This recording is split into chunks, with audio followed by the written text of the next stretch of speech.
Alright, let's dive into something that's been on my mind lately, the complex dynamics between Cece and Zeek in Fightland. If you haven't seen it, these two siblings are essentially trying to keep their father's boxing empire from crumbling, but here's the kicker, they can't seem to work together. And it's not just about business, it's personal. What makes this really interesting is how their relationship reflects a broader theme of ambition, ego, and family legacy. Personally, I think this tension is the heart of the show, and it raises a deeper question. Can two people with such different strengths and egos ever truly collaborate? Or is there only room for one big dog?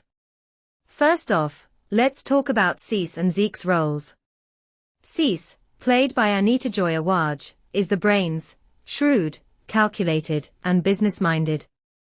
Zeek, on the other hand, played by Charles Babalola, is all about spectacle and charisma. From my perspective, these two should be a powerhouse duo.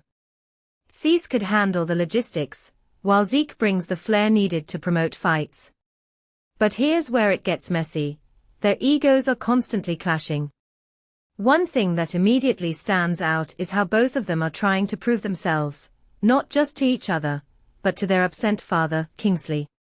What many people don't realize is that this dynamic isn't just about business, it's about love, validation, and a desperate need to be seen as the favorite. Speaking of favorites, the whole "who's dad's favorite" question is fascinating. In the interview, Anita-Joy and Charles have this playful banter about it, but it's clear there's a deeper wound there. Charles hints that Zeek feels overlooked, especially compared to Duke, the boxer who seems to have Kingsley's admiration. Personally, I think this is where the show gets really clever.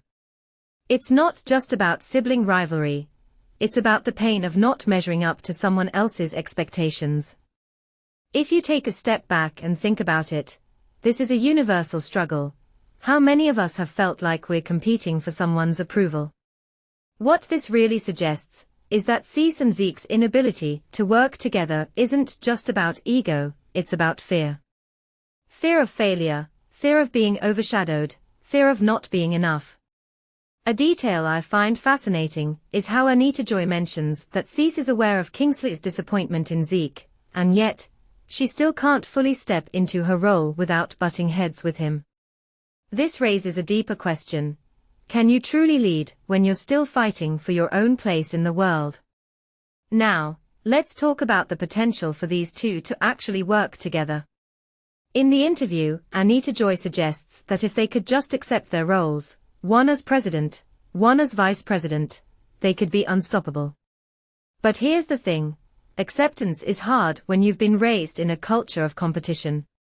Charles points out that growing up with a father like Kingsley, who commands such heavy status, makes you want to be that person. And there's only room for one big dog. What makes this really interesting is how this mirrors real-life family businesses. How often do we see siblings or heirs destroy what their predecessors built because they can't share the spotlight? In my opinion, the show is using Cece and Zeek's relationship to comment on something much bigger, the cost of ambition. These two are so focused on proving themselves that they're losing sight of what's actually important, keeping their father's legacy alive. But here's the twist. I don't think they're entirely lost. There's a moment in the interview where both actors hint that their characters do care about each other, even if they don't show it. This raises a deeper question. Can love and rivalry coexist? As we wrap up, I'm left wondering, what would it take for Cece and Zeek to finally work together? Would it require a crisis? A moment of vulnerability? Or maybe just the realization that they're stronger together than apart? Personally, I think the show is setting us up for a moment where these two will have to choose between their egos and their family's future. And that, my friends, is what makes Fightland so compelling. It's not just about boxing or business, it's about the human condition. So, here's my question for you. Do you think Cece and Zeek can ever truly collaborate? Or is their rivalry too deeply rooted? Let me know in the comments below. Until next time, keep thinking, keep questioning, and keep watching.